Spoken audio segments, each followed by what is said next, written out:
Good afternoon, everybody, and thank you for joining our NAB Youth Month webinar.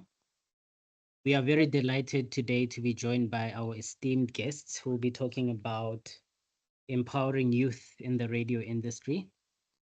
So I would like to introduce Kival Dhavraj, who does research and analytics for Kagiso Media Radio, 947's program manager, Greg Aldridge, Sia Sangweni, who's the host of Mix Talk on Mix FM, and Lindiwe Manzini, the host of Soul Connection on Capricorn FM. Welcome, guys, and welcome everybody who joined our call. So without further ado, we're going to kick it off with a presentation by Kival on youth listening, the latest trends in youth listening and how radio is shifting. So Kival, I'm just going to pass it on to you now. Awesome, thank you. I'll do my best to keep to time because we're running a bit short now, but yeah, glad to be here and let's just jump right in. So I'm just going to split this presentation up into three parts. Number one is the attention economy. I'm sure we've heard this term being bandied about at some point, potentially on in the radio landscape or just in general on LinkedIn. Then we want to get into the shifting audio landscape, some BRC data, how things are changing, some new audio channels. And then we are going to get into the last section, vibrant voices, taking radio further. It's basically going to be a discussion on how radio could incorporate more youth into perhaps not just the mainstream parts, but the behind the scenes parts of radio. And let's get going. So the attention economy. So just some clarification on what we're talking about when we get into this. The term the attention economy was developed or coined by psychologist Herbert A. Simon, who in 1971, so it's been around for a while. And he noted that there is a link between informational overload and attention scarcity. And he also wrote, a wealth of information creates a poverty of attention. And we see that this is something that traditional media might be struggling with, especially with the competitors, social media, which is designed to hit your dopamine centers and get people addicted.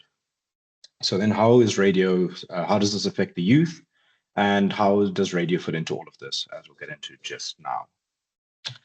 So just some background on discussions on youth and well, mostly from Gen Z and younger, how we've been affected as digital natives. So while technology itself and innovations have been exponential, we see that our generations and people in general are more connected than ever before. And you'd think that by being more connected, people will be more social, they'll be happier. However, we're finding that younger generations are reporting more isolation and more stress. And that all ties into being a generation born connected to the internet. That means vast streams of information consistently.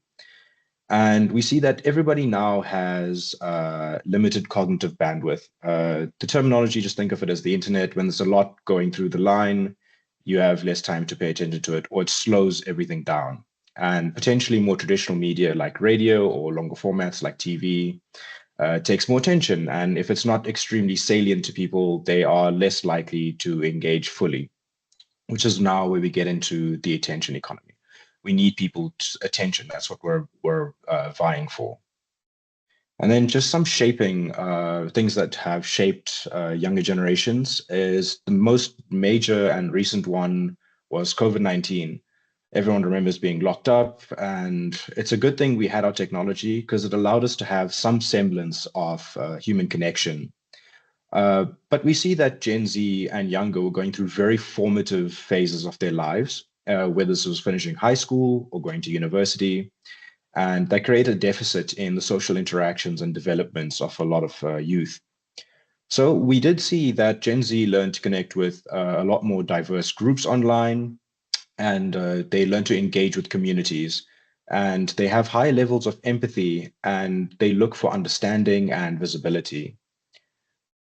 So this just exemplifies the need for younger generations to be communicated with honestly and on a personal level. And there are ways for radio to do this. I just want to look at some descriptions from McCrindle on how we can break down Gen Z. Gen Alpha is just a little bit too young for us to have a lot of data on them. But we do see that, according to some Stanford-affiliated researchers, that Gen Z and younger are self-drivers and they care deeply about others and they strive for diversity. They are highly collaborative and they are social. They value flexibility, relevance, authenticity, and non-hierarchical leadership. So while we're faced as Gen Z or younger people with lots of negative news coming in from general media, we are a group that, or youth is a group that wants to find a community and find a way to be socially engaged. So that's just a quick overview of some of the youth data we're seeing. And then we also wanted to next take a look at the shifting audio landscape. So we just want to take a look at media repertoire, and we are seeing that it is expanding. So this data is from BRC Rams. We see that radio listening is still very important to many South Africans. A little bit of a dip, but not that much. But then we also see upticks in some other channels. We see using the internet, that'll include social media and the likes. We see online video streaming also taking an uptick. And then we get to the radio adjacent audio formats. We get to music streaming and podcasting. We see podcasting is also increasing in the country. So it's just important to note that audio formats aren't disappearing, they're just changing and they're becoming highly context driven as to what people are using, and specifically because it is easier to take or consume certain audio formats when people are on the move or in different scenarios. And we'll get to more details on that just now. So I just want to take a step back and say, while it may seem that radio's falling behind, I'd like to take the view of the radio industry and say that even with newer audio formats like podcasting and streaming, they're essentially just offshoots of things radio already has encompassed in it. Podcasting is just presenter banter, speaking with guests. So it's something we already have as a radio industry that can be leveraged to speak to younger people where they are. And then music streaming, that's just music. Radio, it's an integral part to radio. And I don't know if you've ever noticed, but they still have a function on most streaming apps called the radio function. So we're still involved highly with the newer media, and they are just ways for us to ingratiate ourselves with the younger generations. So I just want to take a look at some data as well from Radio Center. And not recently, 2022, they came out with a report that identified a seventh need state for people who want to listen to audio. And that's the human element, the companionship, the connection. And we see that people need audio and specifically radio to keep themselves company, especially during a period like COVID-19, like we mentioned earlier. And then we also see that the human connection element for younger generations is very important. And along with that, we see that the channels through which people consume their audio is also highly important. And we see that context-led occasions dominate people's commercial listening for radio specifically. And we see that it's to lift people's mood and to keep them company. So it's those very human, connecting, emotional elements that not a lot of other media can give. And audio formats can hit that right on the head, including radio. We also saw a study conducted in 2020 that I haven't managed to include because there'll be a lot of figures and writing and data by Chan, Olmsted, and Wang in 2020. And they compared podcasting to more traditional radio listening, online radio listening, and the likes. And what they found is that podcasting at home is more informational, but podcasting on the go is ritualized, whereas it's the opposite for radio. When people are on the move out and about in the world, they tend to use radio as a companion, and they use it as an oral wallpaper when they're around. So it's a consistent part of their lives. So radio isn't disappearing. We just need to find a way to engage young people where they are and doing the things they're doing in their context. And then we just want to take a look at the vibrant voices in radio and how we can take it further.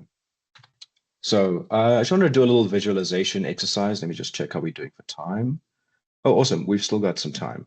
So if you want to take maybe 30 seconds or so, and just, you don't have to close your eyes, I can't tell. But just to let me know what you think radio is as a concept or as an idea, what descriptors you have or anything along the likes. I'll just give you a couple seconds.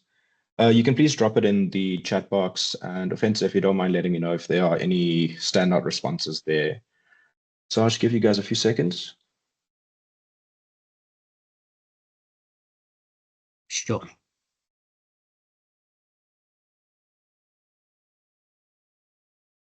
Just looking at the chat box.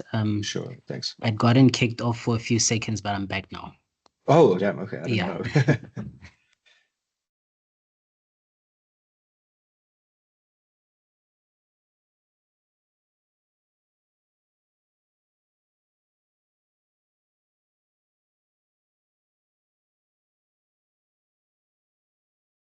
We've got a comment from Ephraim saying radio is really a companion wherever you go.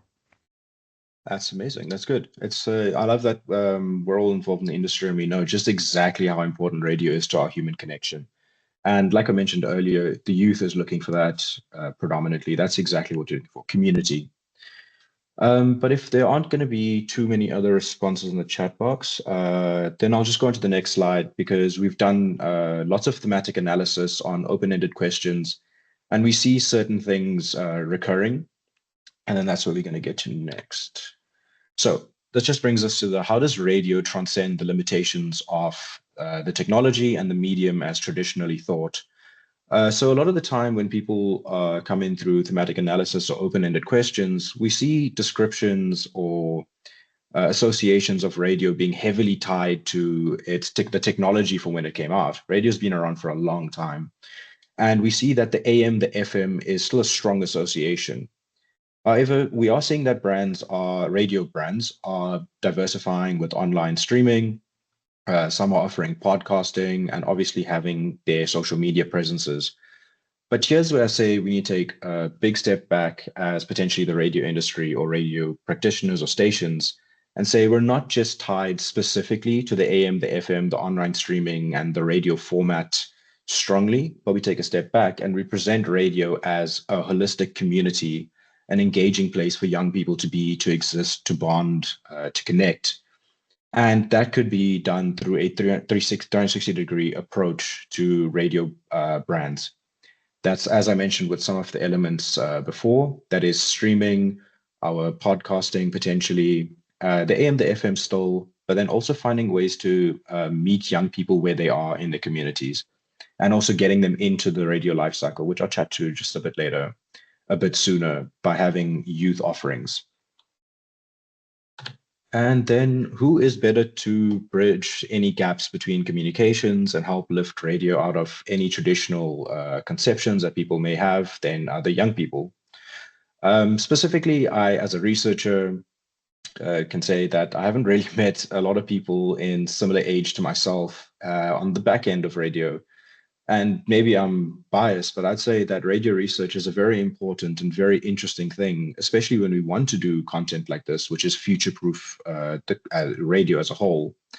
So we do need to get younger people into the back end of radio. I mean, I started at Tux FM and I met some of the most passionate, capable people, many of whom continued on to commercial radio, usually on the audience-facing side as presenters. But I did meet plenty of people behind the scenes who are passionate and knowledgeable on perhaps the marketing, the events and planning, and also not so much the research side, but perhaps music programming, producing.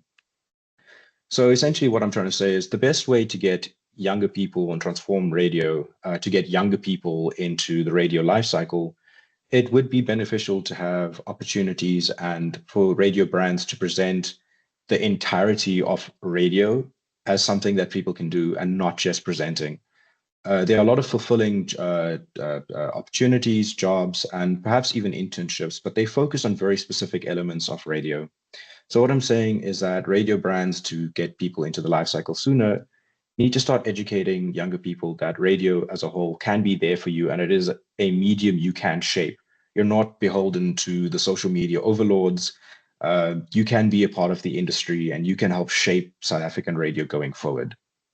But yeah, thank you. I just sped through that. And if anyone has any questions, I'm more than happy to respond. Thanks so much, Kival. I see there's two comments concurring with what you presented there. One is Yes. from Dawn, saying that radio is a free medium, providing entertainment and information at no cost to the listener. Hmm. The second is from Rashad, saying that radio is a tool used to communicate with different people all over SA.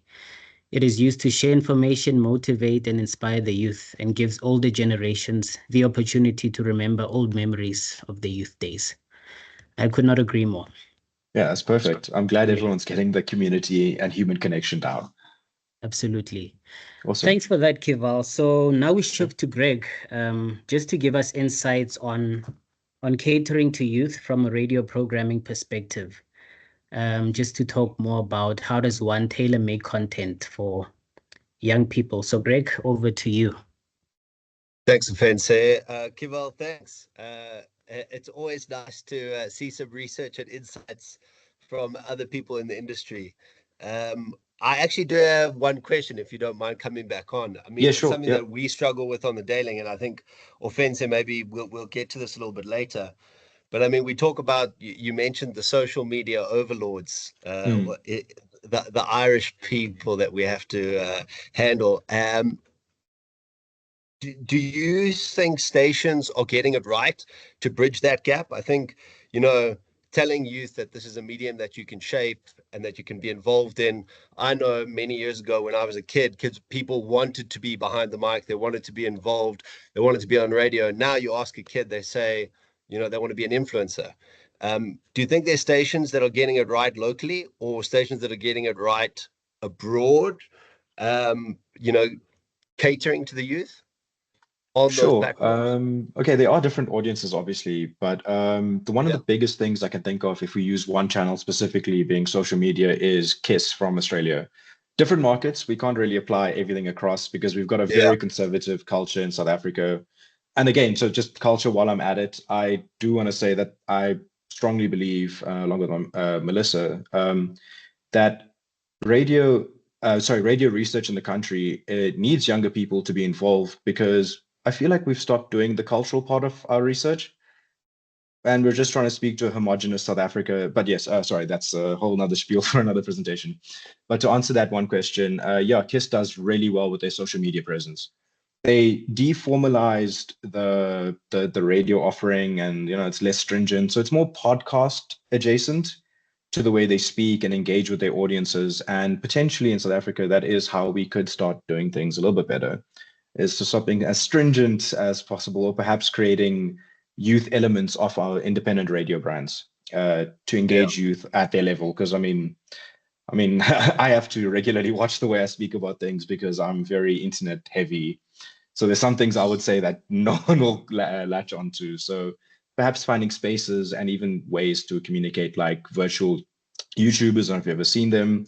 I've seen virtual DJs as well. So there are ways for us to engage more. Yeah. Okay, cool. Well, thank you. Thank you for So, your thanks. presentation as well. I think, Offensive, going back to your question, I mean, trying to meet the diverse tastes of a youth audience is really, really difficult. And we've got to try and find the type of stuff that obviously connects with our audience and reflects who they are. I mean, Kival was saying it there, talking about, you're looking at a human connection that people are looking for. So what we've got to try and do is try and find out what our audience is doing, where our audience is playing, and making sure that we can try and be a part of that. So one of the big things about broadcasting is obviously it's broad, but what we try and do most importantly is focus on our core. So one of our major strategies is, like, number one, we always look at audience always. It's the first thing we always look at. Now, 947, we're not necessarily a youth station, but the youth is really, really important to us. So when I look at our core, we're probably looking at a 35-year-old Black female, if you look at our audience makeup, if you look at the ideal listener. But that doesn't mean that we don't look further up to a 55-year-old white male and further down to a 25-year-old transgender child. So like looking on the periphery and looking around, focusing on our core is very, very important. And then I know in saying that, if we're talking about our audience always, we think about the core. And then on top of that, we cater at various different touch points. So I said you've got to be where people are, and we try and do that as much as possible. So if I just give you a very basic breakdown, for instance, our breakfast show, between 6 and 7 in the morning, the first hour of their show, they are a lot safer, because there's going to be kids in the car, and they even cater certain topics that are going to possibly appeal to a 13-year-old, more than they will appeal to a 55-year-old, just because they're playing in that little time band. So that's one way to cater things. We've got features that speak to those people. But then most importantly, I think if TikTok has taught us anything, and especially what we try to do here at 947, is it's something that's been thrown around for years and years and years, but it's more prevalent now than ever before, is just making sure you are creating quality content. So, on TikTok, a superstar could release a video and it tanks, and a nobody can release a video and it soars, just because the content value is there for somebody and for the audience. So ensuring that we're creating content that is of quality for a younger audience, for an older audience, for our core audience, is very, very important. And when we talk about a younger audience, one of the big ones is making keystone events. So Kival spoke about it earlier, about the sense of community. We take that even a little bit more literally at 947, and we literally want to get into your community. We have a mandate with our big shows, that ideally once a month you are shaking people's hands, and obviously not necessarily physically, but once a month you are in front of the people you serve. We are part of their community. So I'll give you an example. We wrapped it up just at the start of winter, now in June, at the end of May. We had our school invasion, which is our breakfast team for a week goes into different schools, some primary schools, some high schools, and actually immerses themselves in the community. And it's really interesting to see when you're on the ground there, because you can see that there are children who are listening in the car, whether they're 16-year-olds or 14-year-olds with their parents, and then there are kids who have no idea who you are. So that's why it's really, really important then for us to be in front of them, to be in those places, to create talkability. So if you're doing that once a month as a mandate with some of your biggest shows on the station, you are making that connection. And it's breaking that mold of, oh, we're just on the frequency. No, we're on the frequency, but then you're online, everything is being captured elsewhere. There's recaps that you can get on our websites. There's, recap videos. We even actually got one of the schools to record jingles for our other features, so you can hear like a big chant that's going through with the feature. Just getting ourselves into where our listeners are is most important. So sticking to that value of ours, which is, the audience always. I think, we struggle in the radio business to go, okay, great. Are we always catering to the youth at the right level that we can be? I saw a talk with the head of BBC Radio 1 speaking about how they've tailored. Now, obviously, they are a youth station. I think they look at 16 to 25 as the perfect market for them. And they were saying one of the key things that they like to do, which I think is a space where we can grow still, and aren't quite there yet as an industry in South Africa, is satisfying the needs of Gen Z and Gen Alpha. So, for instance, I'm not sure if any of you are aware, well, I'm sure some of you are aware of, like, ASMR is massive amongst certain communities, and that's where you can hear somebody mowing their lawn, or somebody getting their hair cut, or somebody stroking a cat, and it's like there's a community of people who really, really are interested in that niche. Is that something that we should be creating for those people? Maybe. And it goes back to the point of content. If you're making great content that people want to consume, and you're making content that is right for the youth, then you're playing in the right space. I mean, like, they even were talking about BBC Radio 1 creates sleep aids for their audience. because that's a place where they notice that people are playing in and they're trying to get to. So we haven't got down into the niche of catering for content, but we do make sure that as a station, we are really trying to immerse ourselves in those communities and making sure that our content is just taken to the next level, because we're in a society where every single person is jaded and they've seen everything and they've watched 100 videos and everything's been done before and again and again and again. What we try to do is we always also ask ourselves, what else? So if we say we're going to go invade schools, then the question is, okay, cool, but what else are we going to do if we're just going to be at the school? And then that question can keep going, again and again and again. Then so, it goes from, oh, we'll rate every tuck shop against one another. Then you go, okay, cool, what else? What else? We'll create war cries. What else? What else? What else? You end up, well, what has actually ended up happening with 947 is we're going to go paint one of the schools in a few months. And it's just going with that mentality of, which I guess is around because of people like Mr. Beast and massive YouTubers, is you're looking at what else. We shouldn't ever be settling for the norm.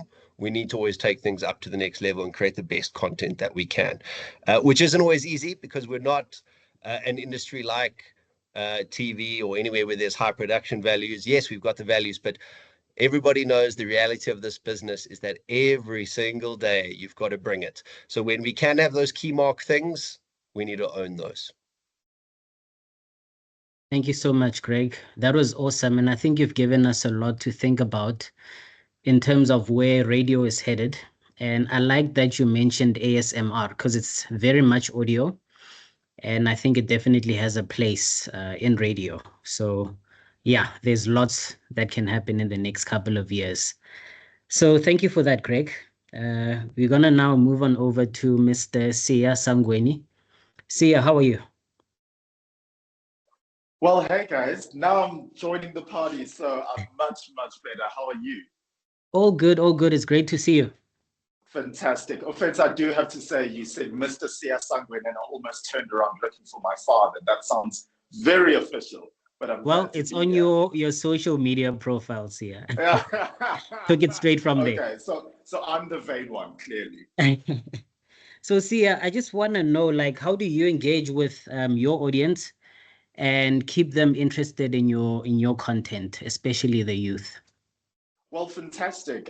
Thanks for the question, and also thanks for this opportunity to be in the midst of folks who really care about broadcasting, and I absolutely love being part of conversations like this. In a roundabout way, to answer that question, I'll begin by painting context in my broadcasting journey. I started behind the scenes and in productions for many, many years, and I'm so grateful for that because I believe there's nothing like production that teaches you how to connect to your audience and engage with your audience, because you always have to think about that as you are crafting the content and the messaging.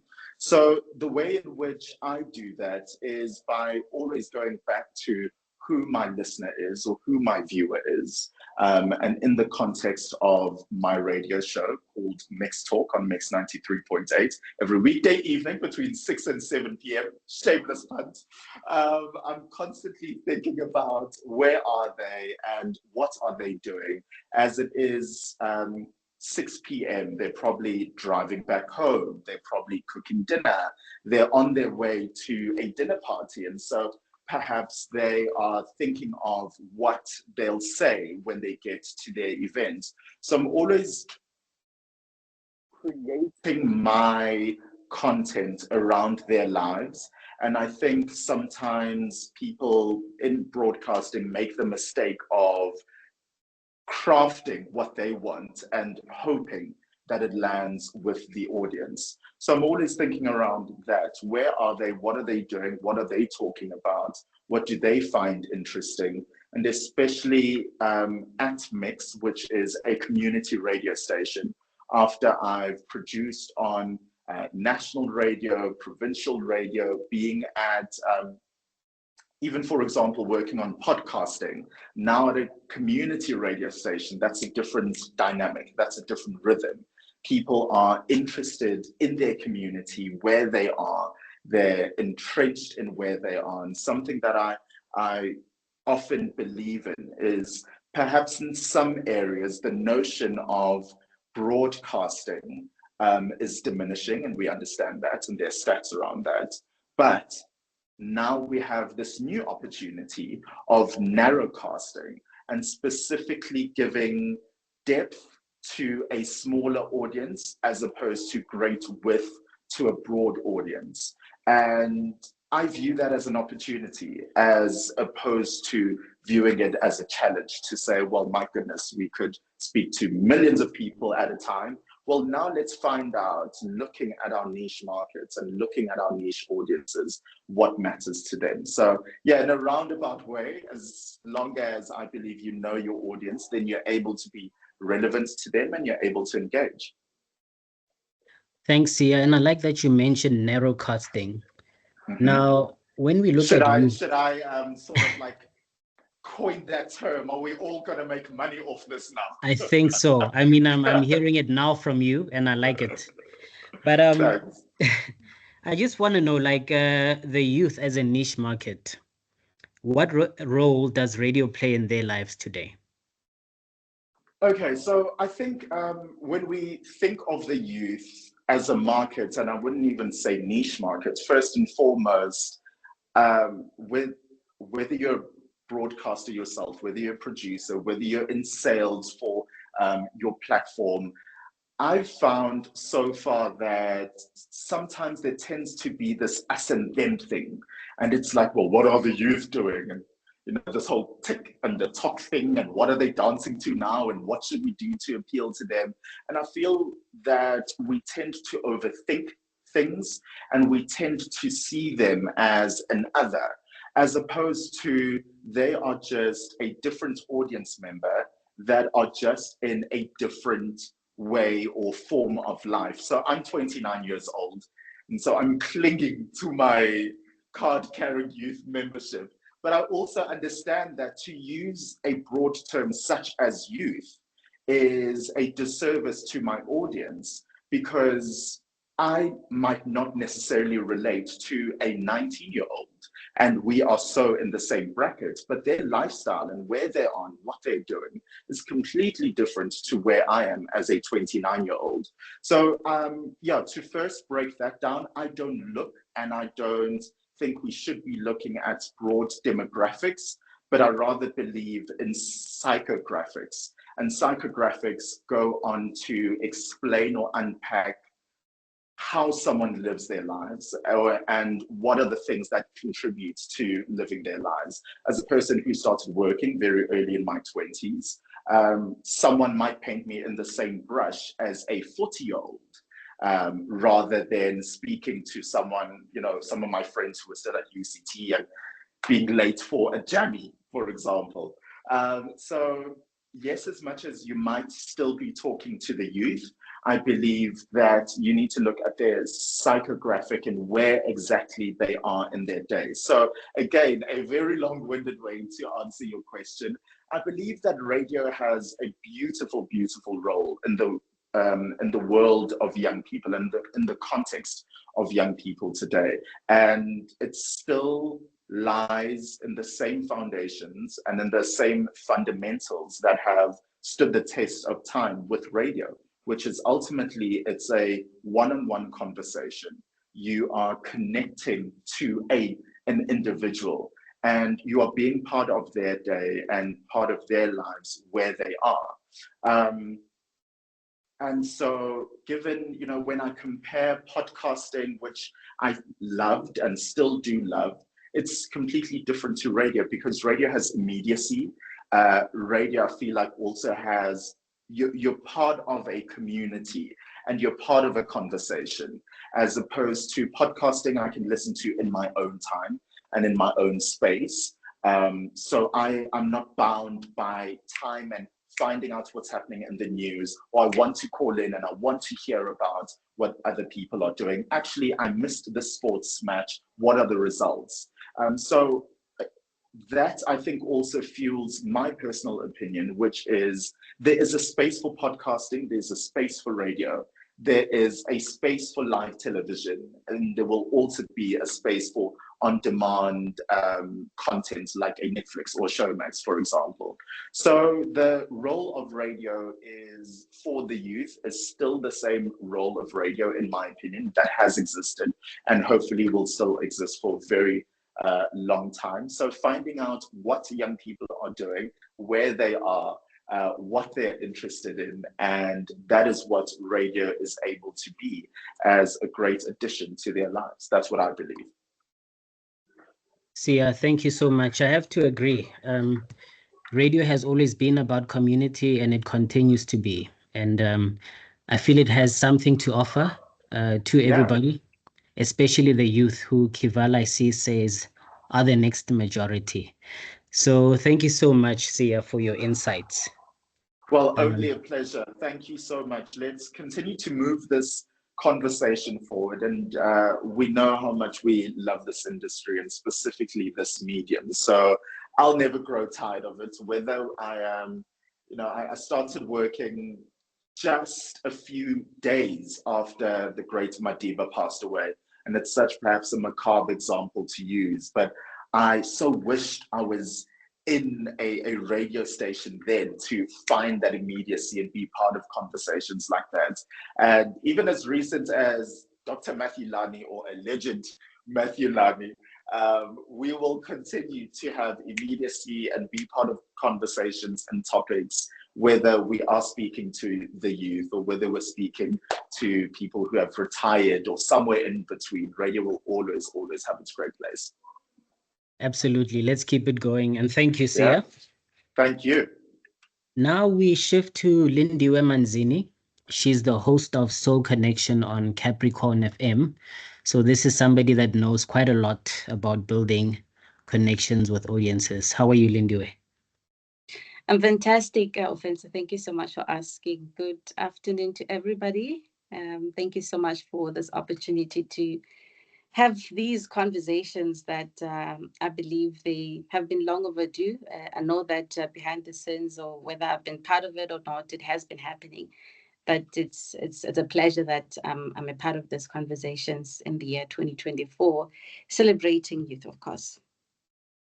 Thank you, Lindiwe. And from your perspective as a radio host, how do you think radio can better cater to the interests and the needs of young people? Quite a question. You mentioned that I'm in the forefront of connection and interaction or community in my show. The name of the show that I do, it's called the Capricorn Connection. We transitioned from the Soul Connection, which it took me longer than I thought to actually get used to the Capricorn Connection. So I am definitely at the heart of connection. Mostly human connection, because we tend to get so tied up on our daily routines, and we tend not to think of what to do next. And most importantly, we are so consumed by our day-to-day activities, be it our finances, be it our family, be it our careers, our jobs. And at the early hours of the morning, this is when you get the reflection of how your day was like. This is when the silence becomes so loud that you tend to rethink about the decisions that you have made. So the Capricorn Connection is at the heart of the community of what listeners or individuals are up to on a daily basis, and the reflections as well. I believe the first thing to consider in the question that you're asking me is that what are the interests and needs of the youth?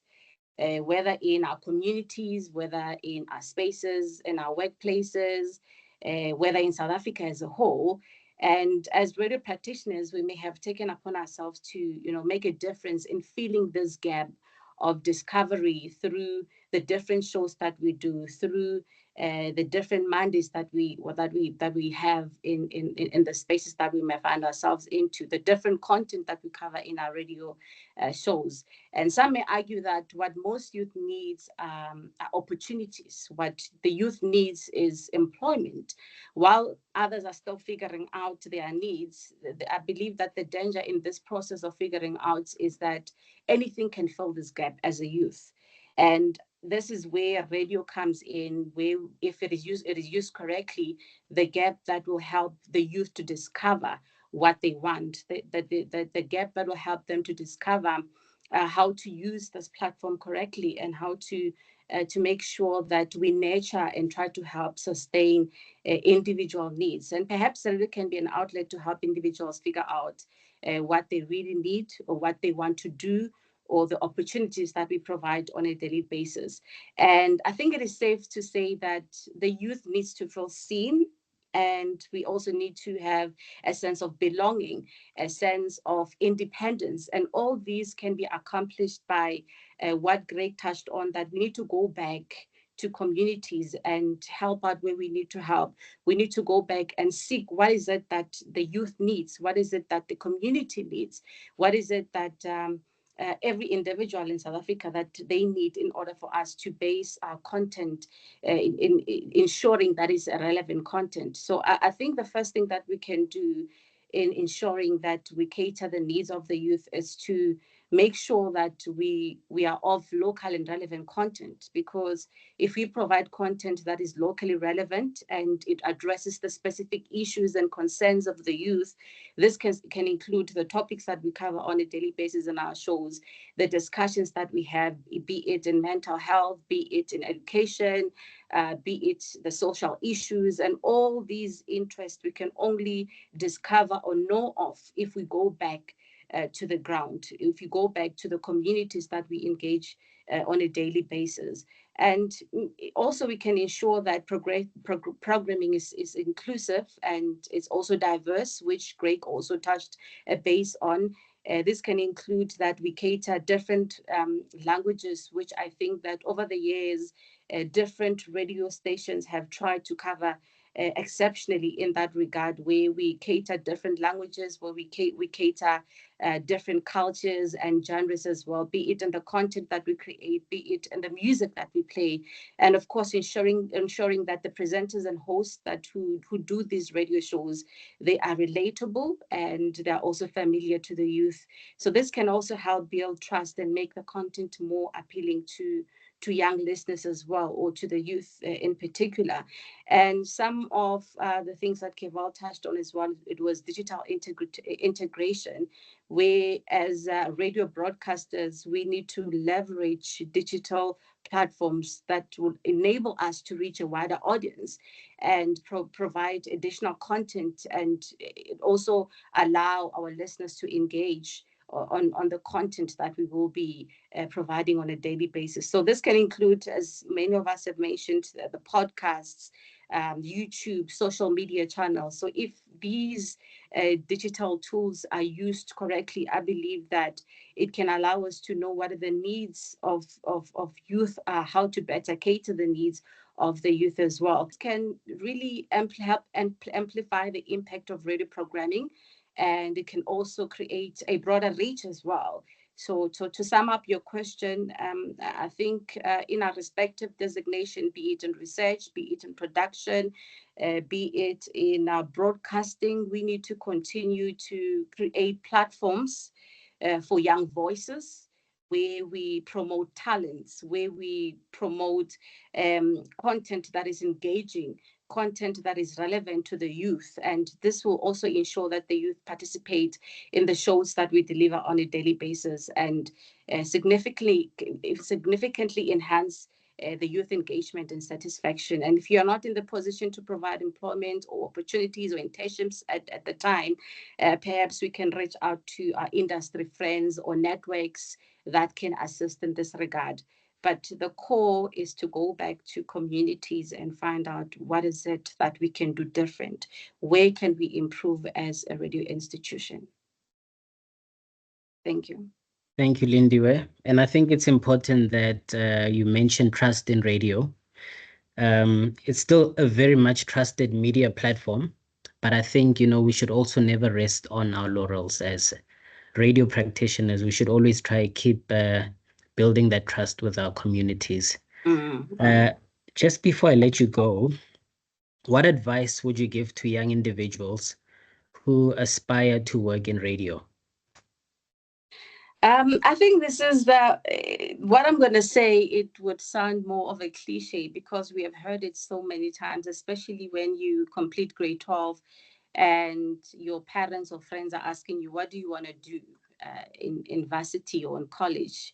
And when you mention entertainment, or when you mention that I don't want to further my studies, I think I'm going to venture into entertainment industry.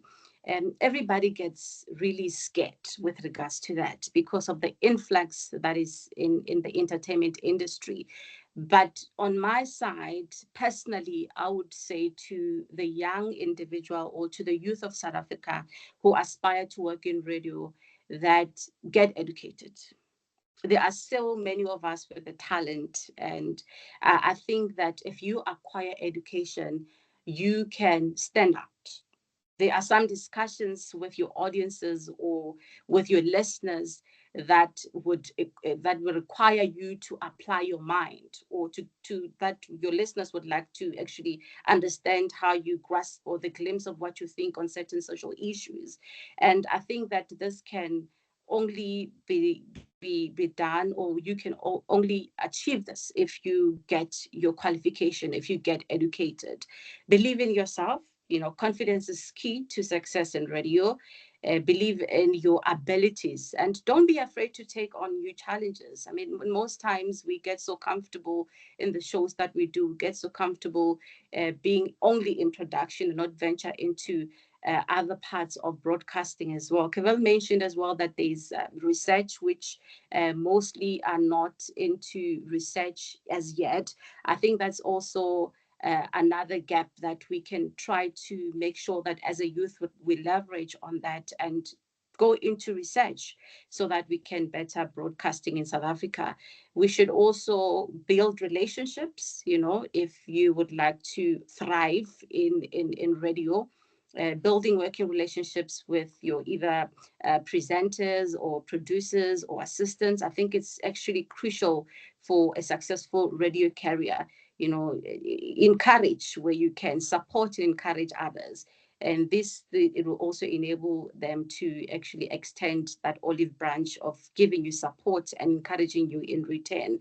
You also need to stay informed and engaged. You need to stay up to date with the current events around your communities, the current events in your town, the current events in South Africa. This can help you as a radio broadcaster tailor your content to the audience interest and also improve the ability to engage directly with your listeners' needs. And also never get tired of learning new skills, continuously ensure that you learn a new skill. This will also enable you to forge bonds with your co-workers, with your listeners as well. It can also ensure that you get to a space where you are a more versatile presenter. And remember to be professional.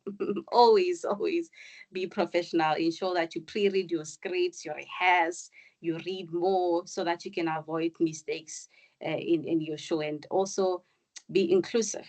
Yeah, this one is very important. Be inclusive in your delivery. Be inclusive in your preparation of the content that you will be delivering on your show, or the content that you will be submitting.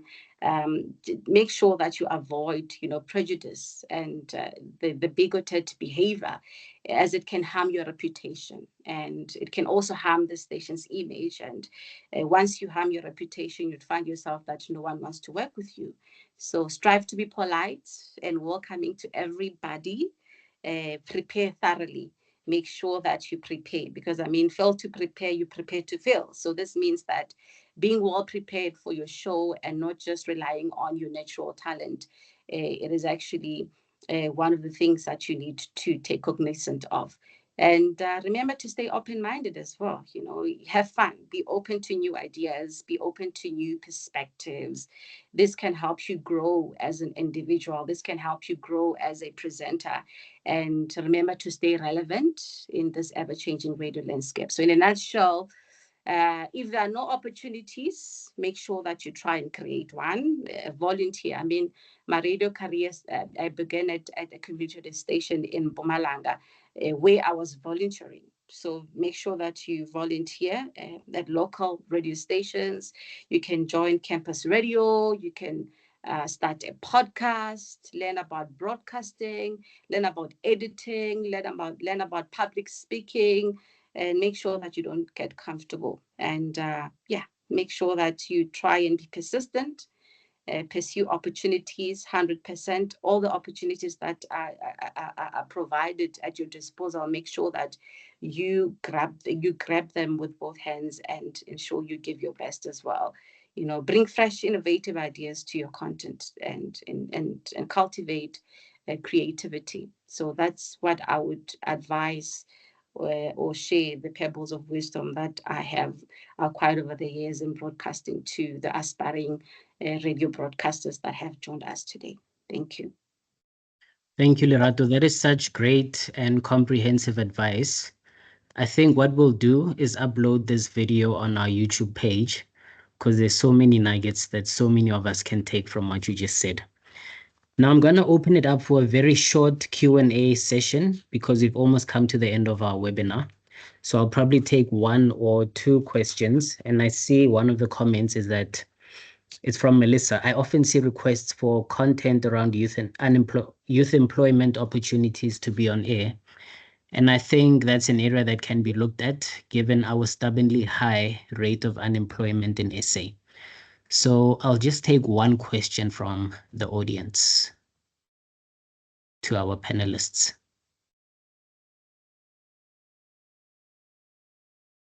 I'm going to read one from Rashad. How does a radio station get the community and youth to engage? For example, if you want listeners to send WhatsApps, answering a question, or sending shout outs. Does anybody want to take that one? I did drop a response, I think. Hold on, I should find it in the chat box now. All right. Okay. Yeah, there we go. Okay. So essentially what I'm going to look to the side because I'm reading my screen. But what I took away from that was essentially simply asking people to engage isn't the same thing as engaging with people. People need to feel that they have an impact on the ongoing conversation. So a lot of the time, the CTA is drop us a WhatsApp and you'll get passively played on the radio station, which might have worked before. But in a point I make further down the chat box as well, especially with younger people, they are used to having their voices heard because, I mean, the internet's largely democratized and people are used to having their say in everything, right, wrong, or the debate in between. So having that interactivity and allowing people to make their voices heard is especially important. Great. Thanks so much, Kival. And I think that answers it quite nicely. Yeah, we're right at the end of our webinar, so we will have to end it now. But feel free to follow us on our social media pages. We're on X, LinkedIn, and YouTube. I'll just drop the handle right now. And then we're going to upload this video at a later stage so you can all look back on it and take what you need from it. But thank you to everybody who joined us today. Thank you very much to our panelists for making this such a wonderful and insightful presentation. And we look forward to all of you joining us at our next webinars. Thank you so much, everybody.